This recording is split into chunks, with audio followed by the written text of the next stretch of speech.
السلام عليكم ورحمة الله تعالى وبركاته. مرحبا بالجميع وتحية إليكم من جديد. برنامج اليوم هو برنامج مهم موجه خاصة إلى الإخوة والأخوات الفائزين بالقرعة الأمريكية لسنة 2025. إذا هناك نقاط مهمة سوف نتطرق لها في البرنامج، ولا بأس إن استفدتم من البرنامج أن تقوموا بمشاركته مع الأصدقاء والأحبة، هذا كله لكي تعم الفائدة. ولا تنسوا أن تشتركوا في القناة. إذا بالنسبة لنقاط البرنامج سوف نتطرق فيها إلى تجارب بعض الفائزين انتقلوا إلى إجراء إداري، ونؤكد بأنه الإجراء الإداري يختلف من فائز لآخر على حسب المشكل المتسبب في تحول المعني بالمقابلة أي الفائز إلى إجراء إداري.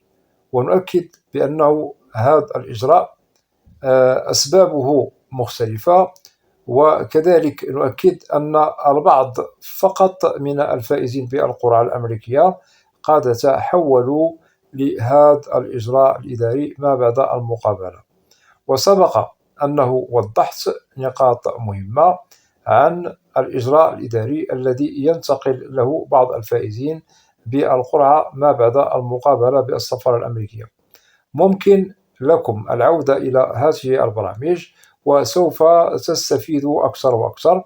ونؤكد في حالة الملف الذي يخص الفائز أو الفائزة يوم المقابلة مكتمل وليست به مشاكل تسبب الانتقال إلى إجراء إداري، وكذلك في حالة المعني بالأمر تطرح في شخصيته الشكوك أمام ضابط الهجرة بالسفارة، فهذا الشخص يوم المقابلة ممكن أن يتحول إلى إجراء إداري، وهذا له رؤية معمقة من طرف ضابط الهجرة إلى الفائز المعني بالمقابلة، أي أن ضابط الهجرة يلاحظ ملاحظات غير مقنعة في المعني بالمقابلة، وسوف نوضح لكم الأسباب التي تسبب التحول إلى إجراء إداري، من بينها الملف الذي به أخطاء واضحة وفادحة.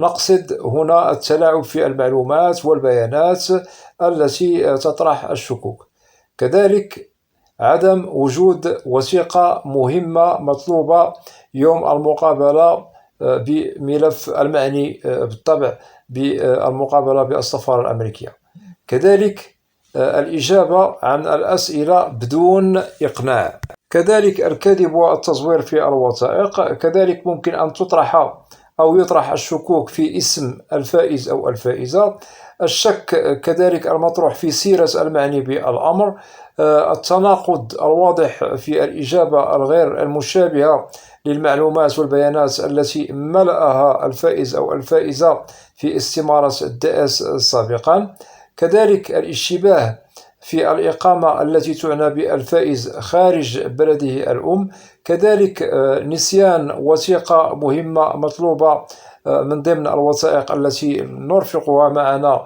يوم الموعد والمقابلة بالملف، كذلك عدم توفر الفائز على شرط من بين الشروط المطلوبة في الهجرة عن طريق القرعة الأمريكية.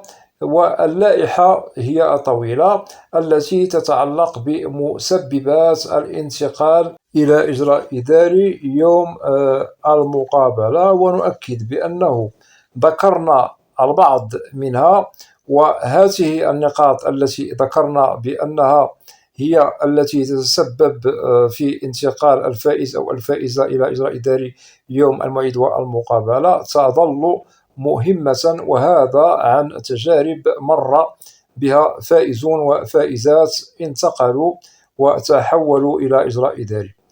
إذن نؤكد كذلك بأنه القلة من الفائزين من لا يحصلوا على الفيزا بعد الانتقال إلى إجراء إداري، أما الأغلبية من الذين ينتقلوا إلى إجراء إداري يحصلوا على الفيزا ما بعد المقابلة. وللتأكيد هذا عائد إلى وضع الملفات المتعلقة بالفائزين المعنيين بالانتقال إلى إجراء إداري يوم المقابلة بالسفارة الأمريكية.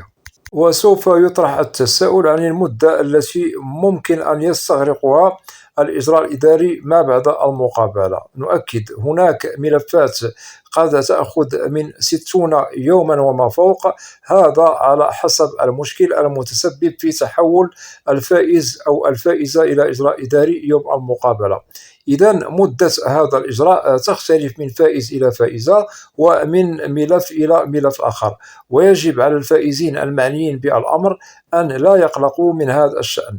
في حالة أنه الملف ليس به مشاكل سبق أننا ذكرناها لكم قبل قليل، وبالطبع تتوفر فيكم الشروط المكتملة، فاعلموا بأنه ولو انتقلتم إلى إجراء إداري فهذا عائد إلى ضابط الهجرة. ممكن أنه شك في بعض الأشياء المتعلقة في ملفكم وفي شخصكم أنتم كمعنيون بالمقابلة، وهذا الإجراء الذي يقوم به ضابط الهجرة فقط لكي يتحقق من بعض الأشياء في ملفكم. ونؤكد بأن الاختلاف هو موجود في ملفات الفائزين، وضابط الهجرة عندما يحول الفائز المعني بالمقابلة إلى إجراء إداري أكيد يعرف السبب والمشكل المتعلق بكل فائز وفائزة الذين هم قد تحولوا يوم المقابلة إلى إجراء إداري. وسبق أن وضحت لكم قبل قليل الأسباب التي تشكل مشكل التحول إلى هذا الإجراء، وهي مختلفة، وهذا الاختلاف في ملفات الفائزين المعنيين بالمقابلة هو الذي يصب في المدة والوقت الذي يأخذه الإجراء الإداري ما بعد المقابلة بالسفارة الأمريكية. وهناك بعض الملفات قد تأخذ وقتا وجيزا بضعة أيام قليلة، وهناك ملفات قد تأخذ أسابيع قليلة ما بعد المقابلة. ونؤكد عندما يتحقق ضابط الهجرة من ملفكم ما بعد المقابلة وتزول الشكوك، فإن شاء الله سوف تتحصلوا على الفيزا ما بعد المقابلة بالسفارة الأمريكية. ونؤكد الأغلبية يحصلوا على الفيزا وإجراءاتهم تمر مرور الكرام ما بعد المقابلة بدون مشكل، والمدة تختلف بين الفائزين الذين هم انتقلوا إلى إجراء إداري. وكذلك نؤكد ممكن إن شاء الله عندما يتحقق ضابط الهجرة من ملف المعني بالأمر الذي انتقل إلى هذا الإجراء وتتم الإجراءات بسلام وتتضح الأمور بأنها بخير، فممكن لهذا الفائز الذي تحول إلى إجراء إداري سابقا ممكن أنه يتحصل على الفيزا بسلام بدون مشكل وبدون عرقلة. وأكيد الذين يحصلون على الفيزا ما بعد الانتقال إلى إجراء إداري أغلبيتهم ملفاتهم مكتملة كما ذكرنا، والشروط هي متوفرة في المعنيين بالمقابلة والذين هم انتقلوا إلى إجراء إداري. فقط هناك بعض الأشياء التي تطرح الشكوك يوم المقابلة يشتغل عليها ضابط الهجرة، ومن بعد يتم منح الفيزا للمعنيين بانتقالهم إلى إجراء إداري يوم المقابلة. ونؤكد بأن التحقق ما بعد تحول الفائز إلى إجراء إداري يتم بنظام وتحري مهم. أما القلة الذين لا تمنح لهم الفيزا بسبب انتقالهم إلى إجراء إداري يوم المقابلة فنجد بأن ملفاتهم فعلا فيها مشكل كبير لا يمكن تقبله أو غير مقبول، لأنه الاختلاف بين الملفات هو موجود في المشاكل المتعلقة بملفات المعنيين بالمقابلة.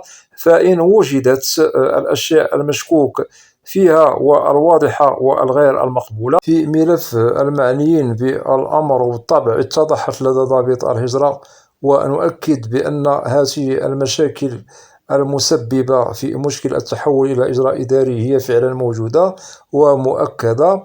فما بعد المقابلة أي ما بعد الإجراء الإداري فالفيزا قد ترفض للمعني بالأمر لا محال، ولا يمكن للفائز تقديم التماس لدى السفارة الأمريكية لأجل الحصول على الفيزا، لأنه خلاص الأمر ليس سهلا، وهو يعود إلى ضابط الهجرة والسفارة الأمريكية. وبالطبع ضابط الهجرة له كامل الصلاحية في رفض الفيزا ما بعد انتقال الفائز إلى إجراء إداري، وأكيد هذا قانون معمول به وهو ساري المفعول على الملفات المشبوهة والتي بها مشاكل مختلفة. وكذلك لا ننسى بأنه المعني بالأمر إن اتضح بأن اسمه مشبوه وسيرته مشبوهة، أي خارق لقانون هجرة أو خارق لقانون غير مقبول والخروقات القانونية هي مختلفة، بالطبع وأكيد ما بعد التحول إلى إجراء إداري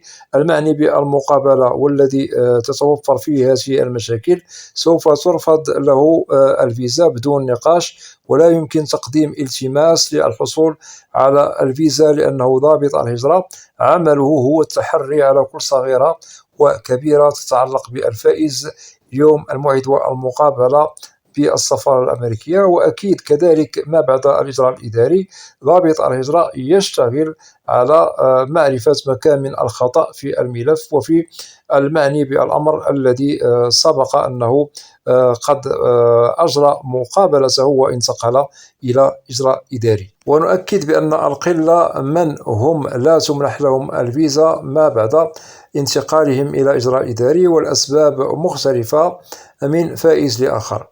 وكذلك كل من يعنيهم الأمر ولديهم مقابلات بالسفارة الأمريكية ننصح بعدم الوقوع في فخ التحول إلى إجراء إداري، وعليكم مراجعة ملفاتكم قبل المقابلة وعدم خلط الأوراق بكل ما هو غير مقبول من كذب وتزوير إلى غير ذلك. بالطبع هذا للنصيحة ولكي لا تقعوا في المحظور والتحول إلى إجراء إداري يوم الموعد والمقابلة بالسفارة الأمريكية. وبالنسبة للإجراء الإداري يجب متابعته في حالة أنكم انتقلتم إلى إجراء إداري، فما عليكم إلا متابعة الإجراء الإداري الذي انتقلتم له ما بعد مقابلتكم بالسفارة الأمريكية خطوة بخطوة ومرحلة بمرحلة إلى أن تحصلوا على الفيزا. وفي حالة رفض الفيزا لكم فليعلم المعنيين منكم بهذا المشكل بأنه لديكم مشاكل غير مقبولة سواء في ملفاتكم أو في الاشتباه بأنه لديكم مشكل خروقات قانونية سابقة. ونتمنى للجميع حظا موفقا في المستقبل القريب لكي تمر مقابلتكم في أحسن الظروف والأحوال بدون عرقلة وبدون أنكم تنتقلوا إلى إجراء إداري. وبالله التوفيق للجميع. وفي حالة أنه لديكم أسئلة تتعلق ببرنامج اليوم أو أي برنامج في القناة فلا بأس أن تقوموا بوضع تعليق كأسئلة عبر القناة، وسوف تجدوا الإجابة عبر البرنامج المعروف في القناة برنامج أسئلة وأجوبة، لأنني لا أستثني منكم أحدا. وأتمنى من الإخوة والأخوات الذين لا زالوا لم يشتركوا في القناة أدعوكم للاشتراك في القناة وتفعيل زر الجرس ليصل إليكم كل جديد. ولا تنسوا أن تدعمونا دائما باللايك لكي نصل إلى أكبر نسبة من المشاهدة. وبالنسبة للقناة محتواها كامل وشامل عن الهجرة والمهاجر إلى الولايات المتحدة الأمريكية بشكل عام وكتعريف. وأود أن أشكر جزيل الشكر كل الإخوة والأخوات الذين يقومون بوضع تعاليق محترمة بالقناة. مرحب بكم جميعا بأسمائكم، وإلى لقاء قريب بإذن الله، والسلام عليكم ورحمة الله تعالى وبركاته.